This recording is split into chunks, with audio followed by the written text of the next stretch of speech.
राज्यों के साथ ही राजस्थान विधानसभा चुनाव के नतीजे 3 दिसंबर को सभी के सामने आएंगे। उससे पहले कांग्रेस ने निर्दलीय और छोटे दलों के नेताओं से संपर्क साधना शुरू कर दिया है। इसे लेकर एआईसीसी के एक वरिष्ठ पदाधिकारी ने बताया कि कांग्रेस राजस्थान में कोई जोखिम नहीं ले रही है। जरूरत पड़ने पर अतिरिक्त संख्या हासिल करने के लिए संभावित स्वतंत्र उम्मीदवारों और छोटे दलों तक पहुँचना शुरू कर दिया है।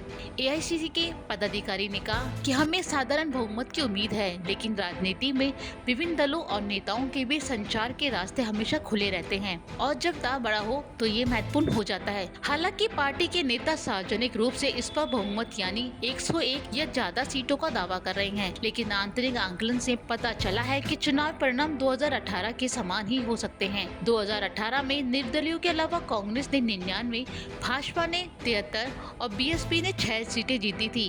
कांग्रेस ने अशोक गहलोत को मुख्यमंत्री बनाया, जिन्होंने अपने प्रभाव का इस्तेमाल करके 6 बसपा विधायकों और कुछ निर्दलीय विधायकों से समर्थन हासिल किया था।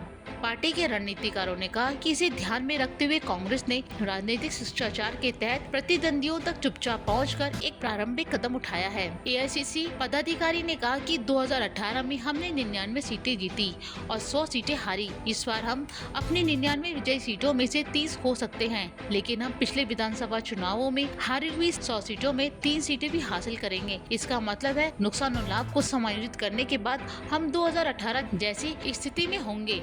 हर हाल में हम सबसे बड़ी पार्टी बनकर उभरेंगे। हम दोबारा सरकार बनाएंगे, भले ही इसके लिए कुछ अतिरिक्त सीटों की जरूरत पड़े। पार्टी के अंदरूनी सूत्रों के अनुसार इस बार का विश्वास विभिन्न जनमत सर्वेक्षणों से उभर कर सामने आया है, जिसमें नियमित रूप से मुख्यमंत्री गहलोत की लोकप्रियता और मतदाताओं द्वारा उनकी सरकार की विभिन्न सामाजिक कल्याणकारी योजनाओं की सराहना देखी गई है। पार्टी के अंदरूनी सूत्रों का कहना है कि इसके साथ ही सबसे पुरानी पार्टी ने भाजपा के खिलाफ पार्टी के चुनावी वादों के इर्द गिर्द एक आक्रामक अभियान चलाया, जिसमें दिखाने के लिए बहुत कम था और इसलिए सत्तारूढ़ पार्टी के कई आश्वासनों की नकल की है। एआईसीसी के राजस्थान प्रभारी महासचिव सुखजिंदर सिंह रंधावा ने कहा कि मैं आंकड़ों के खेल में नहीं पड़ना चाहता, लेकिन मुझे जीत का पूरा भरोसा है। हालांकि पार्टी के अंदरूनी सूत्रों ने स्वीकार किया है कि राज्य के कई नेताओं इस बार चिंता व्यक्त की है कि क्या कांग्रेस हर 5 साल में राजस्थान में बदलने वाली सरकार की परंपरा को उलटने में सक्षम होगी।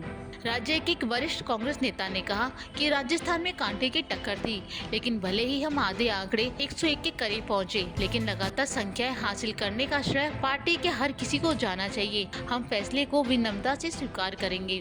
3 दिसंबर को राजस्थान विधानसभा चुनावों के परिणाम आ जाएंगे और फिर सभी के सामने आ जाएगा कि आखिर किस पार्टी का दावा सही साबित हुआ है, भाजपा का या कांग्रेस का।